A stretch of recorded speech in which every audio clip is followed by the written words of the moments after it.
Hello and welcome everyone. In today's video I will show you how to copy an address on Google Maps.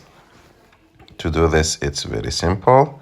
You have just to open Google Maps, choose whatever address you want to copy. For example, I want to copy this restaurant address. Just long press on it, and to share his address you have just to go and click on the share icon.